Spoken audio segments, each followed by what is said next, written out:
Yo, yo, yo, yo, yo, it's ODB from OLP. This is episode 370. We definitely have a lot to talk about. As we get into this episode, I want to thank our title sponsor, Scraping the Coast, every June. That is, of course, a Mini Truck Hall of Fame inductee. So, tip of the cap to Scraping the Coast will be out there next June in 2025. On this episode, it is going to be a little bit different. I had planned to roll out the audio from an interview that I've been working on for a while. That's going to get pushed to the next episode because I needed an extra day or so. And I want to talk about on this episode Hurricane Helene and really just some of the impacts that we've seen to so many of you. The episode overview is brought to you by Hammered Weekend Wear. And before we get in, I do want to share my screen. This is another benefit for being able to watch the content on YouTube. So check us out there if you can. Really helps us out. But HAMMERD, weekendwear.com. Don't forget they have the t-shirt subscription. They're the only merchandise company that I know of in our scene, maybe in the automotive industry, that does a t-shirt subscription. And when you go to their website, you can see that they have the 2025 subscription out there. There's different variants, so you can select your size. This includes tank tops and whatnot. And the cool thing about it is anytime they launch a new product, you'll automatically get that size that you've designated. They also have their recent Red, White, and Obsessed t-shirt, which you can see here if you're watching on YouTube. They also have the Devil is in the Details sticker packs, banners, so on and so forth. And that is the former Mini Truckin magazine cover truck. Again, you can visit Hammered Weekend Wear to check this stuff out. Let them know that OLP sent you. They're good folks. You can buy the stuff pretty much at any show around the country as well, if that is something that if you see them at the event. Now, the breaking news really, so depending on where you live, so many of you have been tremendously impacted as it relates to Hurricane Helene. I believe I'm saying that correct. I don't think Florida had still even recovered in some of the other areas from Debbie, which seems like a distant past now. But something I wanted to do is, I know here at OLP, we've kind of continued. I post about 3 times a day on social media, and I've kind of continued posting my, fun videos, my reels, just a normal post, right? And life kind of goes on. But I wanted to take this time to let people know that we are thinking about them. We're rooting for everyone out there. And what I mean by that is this hurricane basically comes up through the Gulf Coast or through the Gulf of Mexico, and it kind of scrapes Florida. There's a lot of areas, even in Florida, that are negatively impacted, mostly coastal and like down in the city of Tampa, an area that's not that far from me. And it was very ironic because we didn't experience much of it here inland. So many of you reached out, and I want to thank you for reaching out, checking on us. Hey, are you guys good? Checking on my Florida peeps. Thank you for doing that. I try to do that as much as I can as well when I see these natural disasters, inclement weather, storms, you name it. But Florida was impacted, certainly. Definitely those up kind of what we refer to as the Big Bend. Some call it the armpit of Florida. I don't think that's a derogatory term. I think it's just, that's where the bend is at, up towards the Panhandle.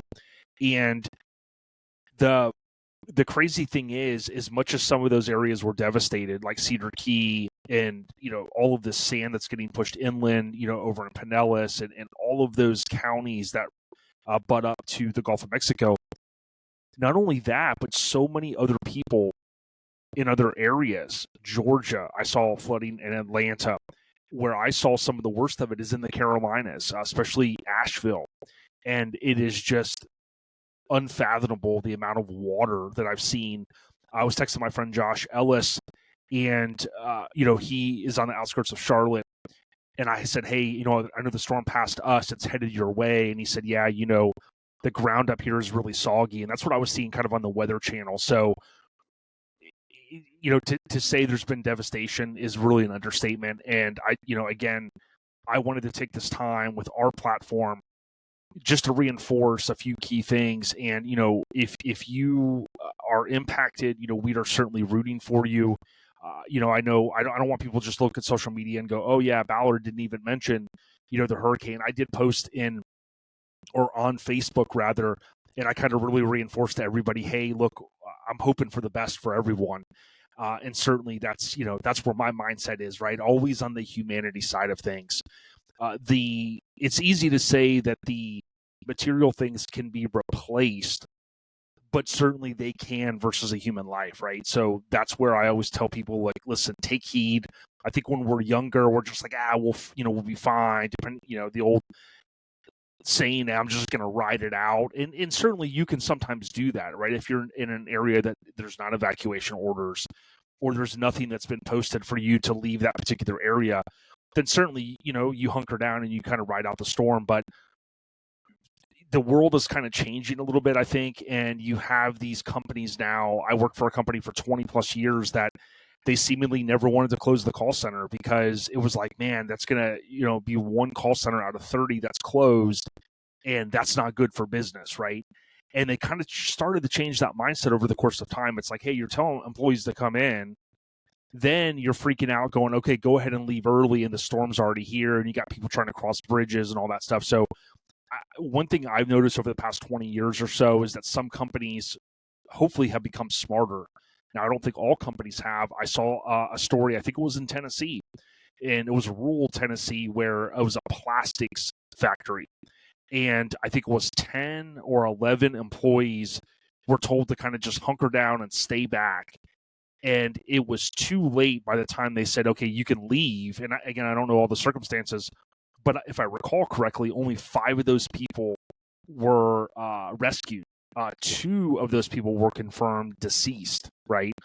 So I know we all live, some of you are listening in New Zealand, some are, in Japan, some are, different parts of the world. So certainly each area has its own challenges, but I am a firm believer that, if harm is coming your way in terms of these inclement weather situations, do what's best for you and your family.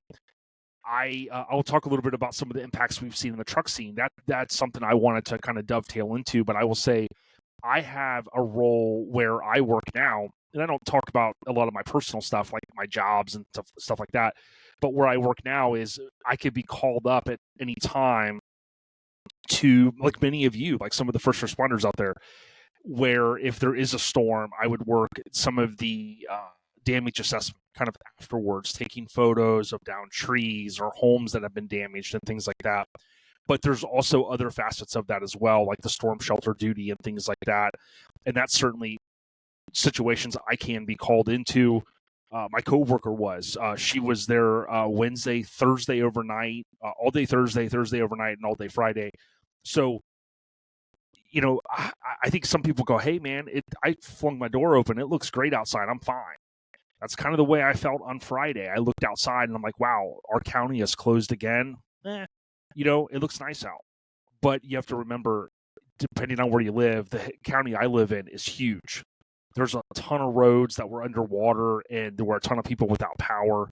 I don't know what the numbers were on the power situation, but I just try to remind myself that although you may not be going through something, the people out there certainly are. And, when I was younger, I'd see stuff on the news. I was like, oh, mudslides in California or the Mississippi cresting or, this or that. And it was mind blowing, but it was kind of like, hey, life goes on. Like, it's not impacting me. And I think the way social media is now and the way that we're all so connected, we're seeing this stuff. I was watching AccuWeather via Instagram and, seeing some of that stuff there. And it's like, wow, it's like, boom, right on your phone, right in front of you. And you're like, man, these locations in North Carolina are literally underwater. Like, they're gone, right? People have lost everything. And it's just mind blowing. So, I would encourage people, just, keep people in your thoughts and prayers and whatever you do. Because again, so many people out there are impacted. You think about some of the folks that, restaurants are closed, can't provide, not bringing in that paycheck that they need. So there's a lot out there that, is negatively impacting people. Now, I always preach this for future reference. If you didn't make plans this time, and you were negatively impacted, right? Please, think ahead for next time. Make some sort of plan. Maybe it's kind of storing some extra cash away just in the event that everything is down, and having that maybe in a safe, or having a plan to get out of Dodge quickly. Like, where would you go? If you're going to stay, stocking up on water and things like that. Because I know those things, and me having lived in Florida my entire life, I've been through hurricanes, but I've never been through exactly what some of these people are dealing with. And it just gets to a point where, if you're without power for days and things like that, it can be very frustrating. A few years ago, my buddy Vic, shout out to Vic Figueroa, he experienced without, he had a situation where you're like, wow, it wasn't that bad for here, but he didn't have power for, I don't know, 5, 6, 7 days. That's a big impact. So, just think about those kind of things. Now, Craig Braid had sent me this video, and what I'm going to do is I'm going to turn it down here, and this ties into our truck scene. So, I wanted to kind of make this more about humanity, which certainly is the most important thing, but what I want to do here is I want to show you this video, okay? So some of you are thinking, hey, doesn't negatively impact me. I'm good. Sending thoughts and prayers out to everybody, and you kind of just keep moving on. When Craig Braid, shout out to Craig, up in Washington State, sent this to me, the first second that you see of this video is the hotel where Mike and I stay at for mini nats. Like, literally, this is across the street from the show. And I was like, wow, I know those chairs. I've sat in those. I've went through that door. I've slept on the bed that's on the other side of that wall. And again, if you're watching this on YouTube, I'm going to show you this. This is mind-blowing. This literally looks like a river. And if I remember correctly, you think about this is the room I think that Mike and I would stay in. But what they're showing here is whoever was recording this Sir Crunch video, which has got 30,000 views from Maggie Valley. This is the area where so many of you listening and watching, you've either been to Maggie Valley or you've seen us make posts, right? It's no secret. Mini Nats goes down there every year. And if you look at some of this video, it's just astonishing. Like, literally, it looks like a river is where you would be standing or going to the show. It's just insane. This is across the street from the show, from what I can kind of tell based upon what I'm seeing, because this is the hotel that we typically stay at. But like, you see how much water's going down here. Now, I'll put a link to this video in the description if you guys want to check it out. And if I remember correctly, that was C10s in the Valley. So Maggie Valley is known for a rich car culture and lots of different automotive themed type events. And that's a big piece of their tourism, right? I think is a good word to use. So, when you look at that kind of stuff and you see the devastation, you realize, like, wow, man, we float in there for a week, maybe, right? Maybe a half a week, maybe a long weekend. These people are living there. And certainly one of the things that we've seen is there's a show in October, which is Showdown in the Valley. And I want to give kudos to them because they had to make quick decisions. I give them kudos for staying close to the situation. And what I mean by that is, obviously, if they're going to have a car show there and they know there's devastation, okay, they have to stay close to it. But, in the social media age that we live in, it's important to be connected with the showgoers and to be connected with, the enthusiasts and things like that. And this event was supposed to, and I'll share my screen here. Again, that's why I like YouTube, because I can kind of show you guys this. But if you just Google Showdown in the Valley, it's going to land you on, many of their different spots, right? This landed me on Maggie Valley NC for NorthCarolina.gov. And this event was going to be it was going to be the 7th through the 9th, if I remember correctly. This is the 2024. Yeah, it's 2024. So if this is correct, I'll go over here, and I'm more of a visual person. So maybe the dates right here aren't right, but I think it was going to be this coming weekend. Let me try to go to their website. and this is what I was looking for. Okay, yeah, October 4th through the 6th, so this coming weekend. And they had to make quick decisions and reinforce. Obviously, if the town is flooded, if the show grounds are flooded, people can't necessarily get in there. But you think about the investment that people make in these car shows, right? With registrations and artwork and the show promoter side of it. Certainly no one wants to cancel an event. Like, no one wants to also, in this case, just to be clear, it's not canceled, it's postponed, I think is the correct word to use. But those are those tough decisions that the show promoters have to make. And, what I would reinforce to anyone is, just kind of understand that, these type of things have to happen in terms of these key decisions. So, that's something that's important for me to kind of reinforce, because look, boom, there's the first show after this big event, and we're seeing negative impacts from it.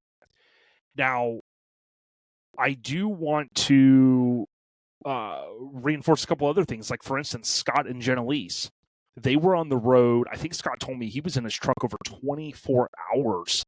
He had committed to go to Fair Enough, and they just weren't able to make it there. I thought to myself, like, wow, like, that's still a big trek. There's still the storm that's headed north.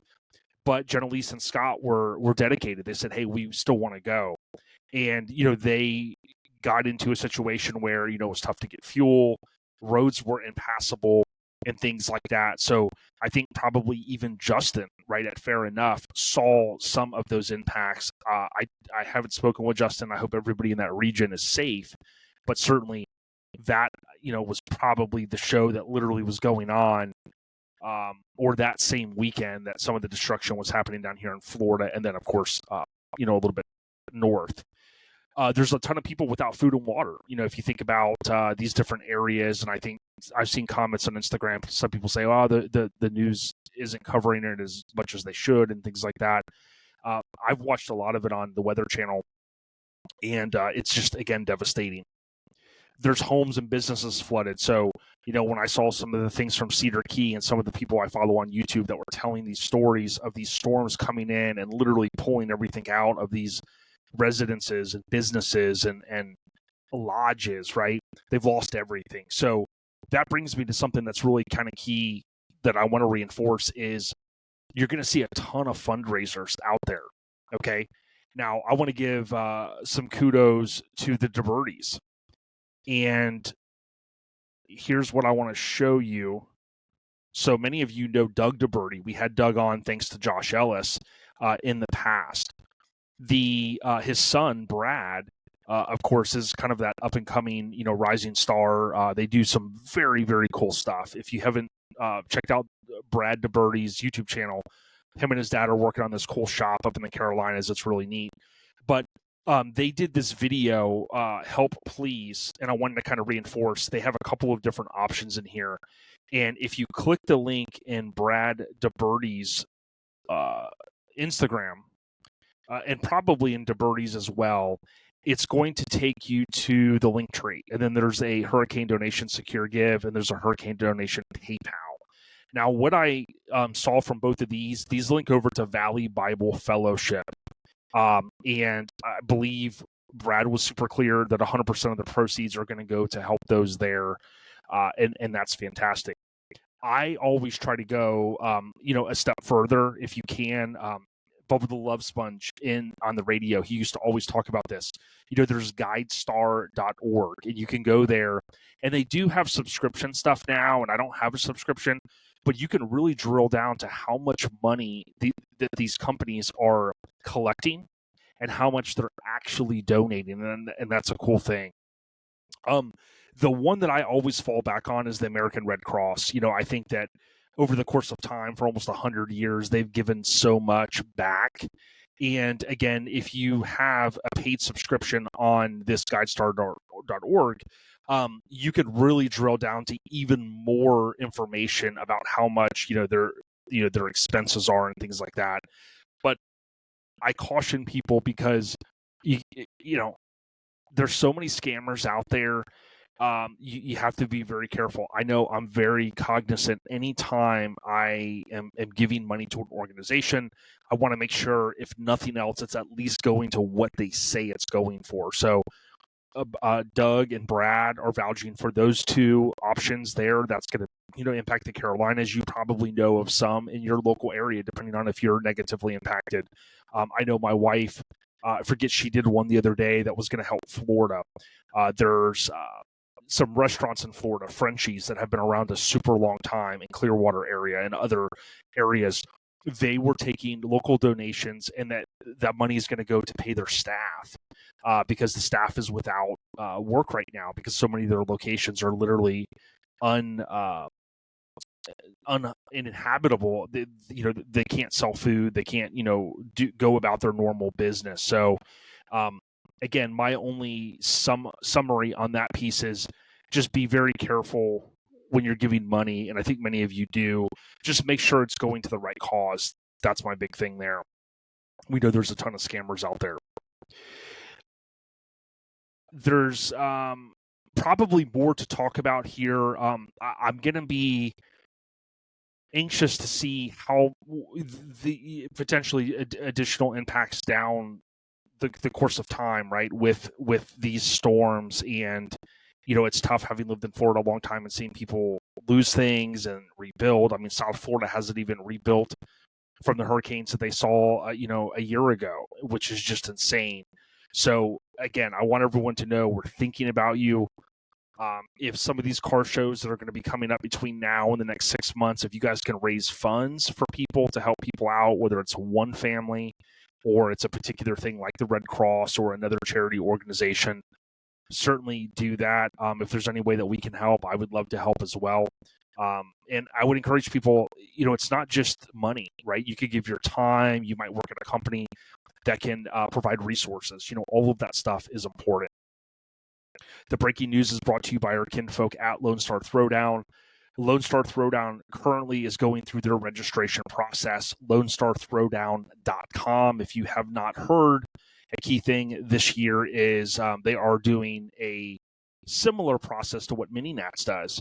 We're about 140 days, give or take, away from Lone Star Throwdown, and you can still currently submit your 2025 registration. Once you get the approval emails, which I've heard they are coming very quickly now based upon where they are in the queue, you would then have, I think, 48 hours to make the payment of $80. That gets you, that secures your vehicle and I think 2 wristbands into the event, which of course is going to be next February. And it's always the last weekend, typically, give or take, the last weekend of February. But for this coming year, it's February 21st, 22nd, 23rd. Come join us. Shout out to Randy Frederick, who has 2 ballistic on the artwork as a mini truck representing for LST 2025. It's going to be pretty cool. We'll hope to see you out there. Okay, the general updates. This one's a quick one.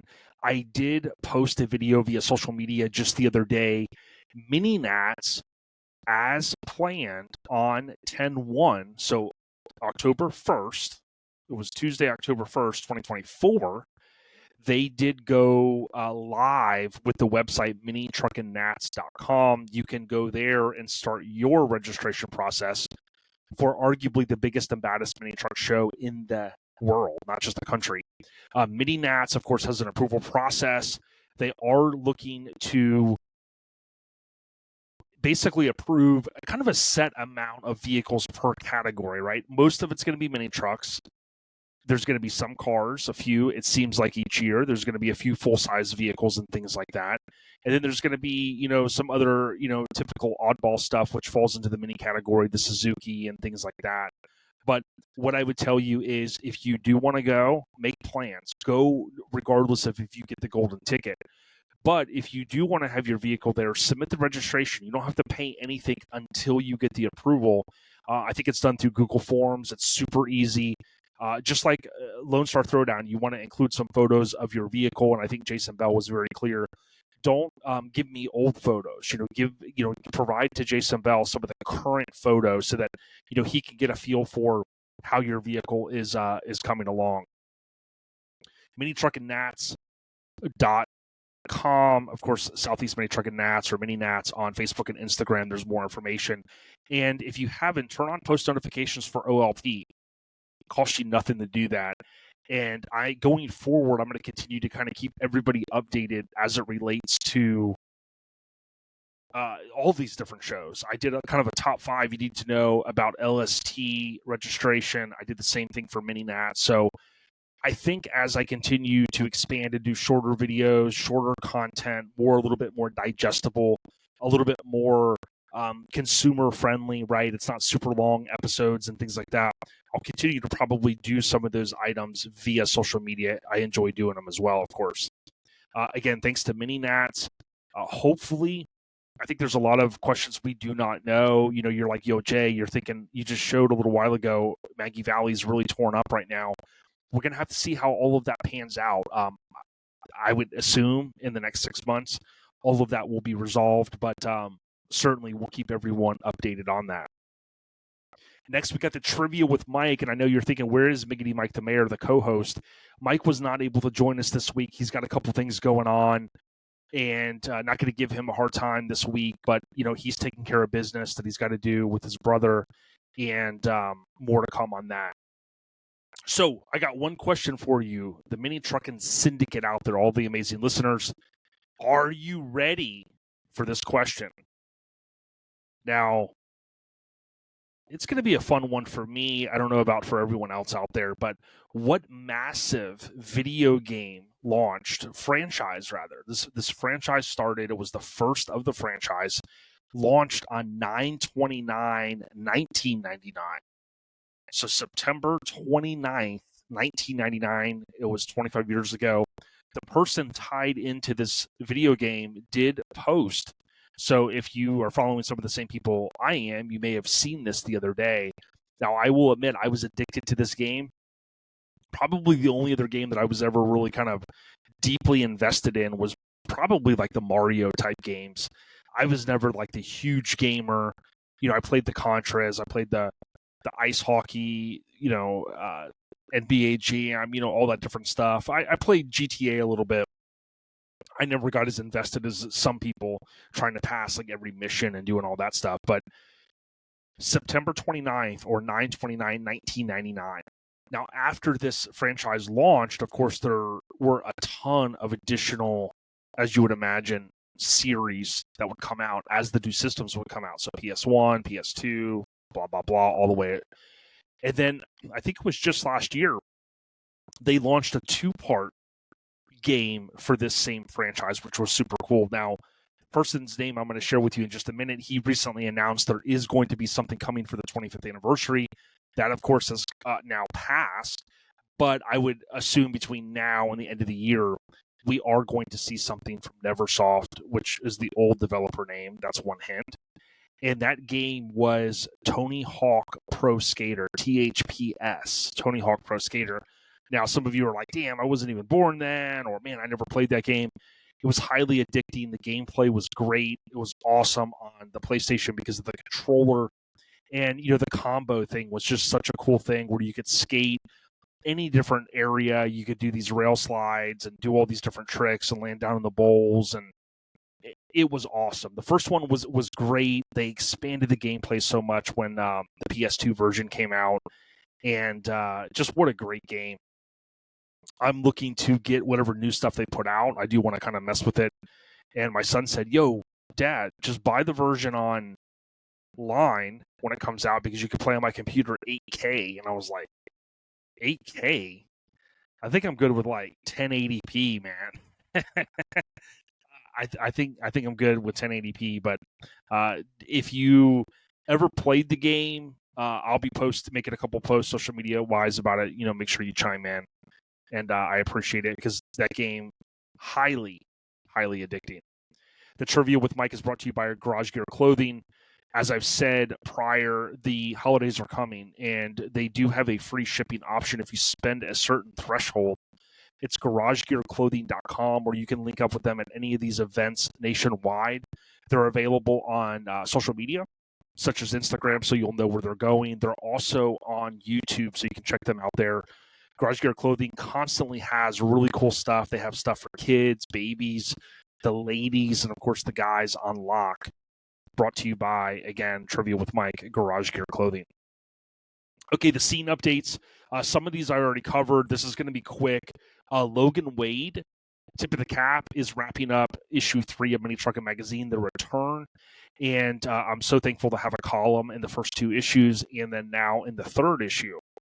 Go to minitruckinmag.net. You can buy an issue there. You can also subscribe. My gut feeling is they're going to have 4 in 2025. Of course, with them relaunching in 2024, they had 3.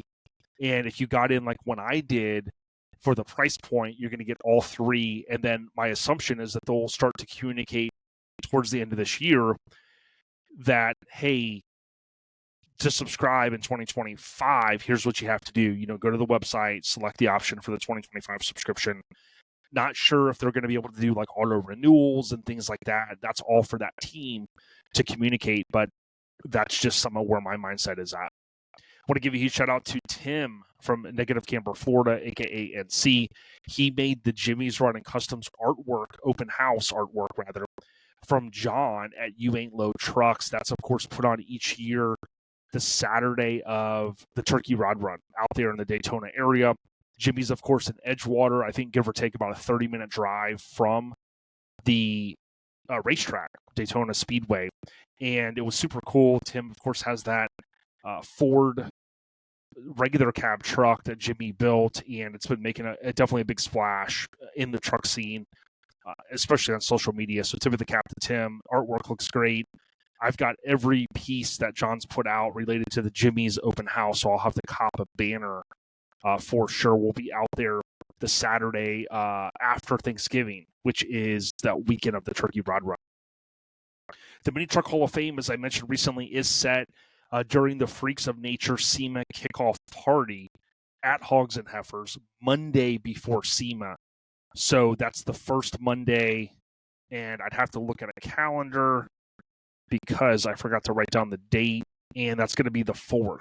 So November 4th. So 11/4/24 is the Monday. Then SEMA is going to be, of course, the 5th through the 7th, 8th, that rest of that week. But we will, as of right now, it looks like I am going to be able to make it. I'm hoping to go out there just for a few days. I'm not going to stay the whole week, kind of saving some of my time for 2025. But we have announced through Radar and through the podcast here, we announced the 2024 inductees, and we're excited about that. I have heard from a few that they're not going to be able to make it, so we'll have to see how many are able to make the trip to Las Vegas, but more to come. I want to just kind of reinforce again, if you can help to look to look out for any other folks, right, in the truck scene, in your local community. Remember, it's, you could donate your time, you can donate money, you could donate resources, whatever your situation allows for. Brad DeBerti has a couple of options out there. I'll probably give to the Red Cross if my wife hasn't already. I think she's already donated some stuff. But, keep an ear out there because, again, I know some of you are in different areas, and it's like you don't always realize the negative impacts in other parts of the country, especially if you're like me. You don't watch the news a lot, and if you don't catch it through social media, you just don't see it. I'm actually wearing a Dale Wexler Wheels Through Time Motorcycle Museum shirt that I picked up this year when we went during our Maggie Valley Mini Nats trip. And Mike and I were talking the other day, and I said, man, or Mike said, I hope that they're okay there, because what we've seen with this water through that area is just like, wow, I could never imagine, being there this past April and seeing their wonderful collection. Hopefully everything is safe. And again, that's material things, human life comes first always. I'm never going to argue that. But certainly those are some of the other kind of downstream things that I think about, as my mind is turning along. The Scene Updates is brought to you by Local Rides Mag. It's Local Rides with the Z, RIDEZ Mag. Go check them out. They do have kind of that homegrown feel. Bill and team do a great job, and you can pick up individual issues at their website, Local Rides with the Z, mag.com. Hut 1, Hut 2, Hut 3, Hut. Old Dirty Ballard live and uncut. And this one kind of ties into the above. There was a ton of car and truck shows that are kind of directly related to our scene. There are a ton of car and truck shows, rather, that are directly related to our scene. If you think about mini truck shows, C10 shows, truck shows in general, car shows, rat rod shows, Hall of Fame inductions, the trucks and cheeseburgers, the hot rod shows, I think I said that already, lowrider shows. There's a ton to do out there in the mini truck scene. And just the automotive scene in general, just even the cars and coffee stuff, if that's like a local thing you like to do. But I encourage everyone to kind of get out and go to different things, hit a different show. There's a few things I want to hit that pique my interests, and it's tough because one event that I want to go to in California ties into hip hop, and it's always the weekend of Lone Star Throwdown. And it's like I have this struggle, like it's like, okay, I don't want to ever miss LST, but I'm like, I want to go do these other things. And there's something else that also ties into that same weekend in February and in October. In October, it's my son's birthday weekend. So there's always that balance. But, like I tell people, don't just go to the same show every single year. If you could venture out and go a few more hours, or go, hey, in 2025, we're going to make it to X show. I think that's super cool, and I think that you guys will appreciate it, especially if you haven't been a huge traveler. Maybe you've kind of stayed local. Just being able to venture and go, hey, I'm going to go to like Southern Tradition outside of Florida. Bam. Doesn't take too long to get to, but it's a great event. Now, I also encourage show promoters to be cognizant of what's going on in the area. Like I said earlier, I stand with Showdown in the Valley on their sense of urgency and staying close to what was happening in that area to make that tough decision to postpone their event very quickly. They may not have had a choice, right, based upon what was going on and what was being seen in Maggie Valley, but certainly making the quick decision and communicating that via social media is super important. And you don't have to have a full-time staff, and PR to be able to get out there and communicate that stuff. So tip of the cap to them. Now, the last thing I would say related to my ODB Live and Uncut is, show promoters, as with people like us who sell merchandise, we have a tough job of making, our merchandise unique each time and kind of keeping that in the forefront. That's the same thing a show promoter has, and not any one of us can make it to every event. Now, some shows you go to and you return the next year, some you don't. Some fizzle out. Some shows continue on until they're kind of what I would refer to as long in the tooth, okay? But I challenge promoters to continue to add value to their events, whether it's like through the awards, which is a big thing for people, things to do at the event, especially with the families, right? Overall, just making the event more of an experience. And that is what Mike and I kind of came to the conclusion of when we left Freakin' Weekend. We had an amazing time. And I'll talk a little bit more about it on the next episode because, again, this one was more heavily focused on the storm and some of those downstream effects. But, Freakin' Weekend was amazing. So to Trip and all of the freaks and everybody that got behind that event, some of the sponsors, the big name sponsors, the smaller guys, everybody put together an amazing event. And I think the unique experience there was you park, and if you don't want to go out and venture out to get food at a particular place, or you don't have to go to Walmart or Walgreens, you don't have to leave all weekend. It was free parking there at Harris Casino in the parking garage, so your stuff was safe. And then boom, you're at the pool. And then you walk across the walkway, across the street, you walk down the stairs, boom, you're at the show. There's a restaurant right there. It was super unique. And I think, when you stop for a minute and you look at some of these lists that people put together on how many shows just in the mini truck scene, not even counting the turkey rod runs and some of these other events that many of us love to go to, there's a lot out there. I mean, some people would argue there's too much. And I'm telling you, that puts a little bit of a strain on the smaller guys, right? And depending on where you live, some places you live in a place where they go, hey, you don't have to pay us anything. Just have a show. It's going to help the city. Other places, you got people paying $20, $30, $40, probably $50,000 to hold a show, right? There's insurance. There's off-duty police presence that has to be there. There's all these different rules depending on where you live, right, or where you want to hold an event. And I just know that it's getting tougher and tougher for these show promoters because, you go to some of these shows and you're like, wow, I want to go back to this every year. And it makes it challenging because, some of these other guys that have these shows that don't really add a lot of value to it, or it takes a long time to get there, or it's off the beaten path. I think they kind of struggle, and I think I would challenge them to make their events, something even grander, to get people there. And again, that's no slight against any particular show promoter. I just know that when I look at the list, or when show promoters reach out to me and say, "Man, I'd love to have you and Mike there," I hate saying no, but with the balance that I have, where I'm at in my life, I can't make it to all these shows anymore. I've got other priorities and things like that. So, I do talk to show promoters, and some, kind of seem to be frustrated that their events aren't taking off as more. And all I can tell them is, continue to plug away. And if it's something that you just feel like you can't invest the time and money and resources into to make it bigger, that's sometimes when you have to say, hey, not going to have a show, And I hate to tell anybody that, but I'll tell you, there's a lot of events. So we've seen a ton. At one point in Florida, we had like 15, almost 20 shows in a year, if you counted like the Orlando Memorial Cruise and Relaxing on the Ranch and Small Town Throwdown. You had all of that, and a lot of those have went away, for whatever reason, right? So, certainly I've seen the state of Florida grow, and I've seen them kind of pull back as well with the amount of events, and a lot of that has to come to the fact that not everybody can make it to all these events. It's tough. So, ODB Live in a Cut this week, brought to you by Colorado Custom Wheels. Visit Colorado Custom with no S.com if you want to buy the best in billet wheels. They will make any of the old wheels, steering wheels. I think they even dabble in the rear view mirrors, dare I say. Big shout out. Okay. Last but not least, the podcast updates brought to you by Freaking Weekend. We were just there. It was an amazing event. We're going to be out there for 2025 now.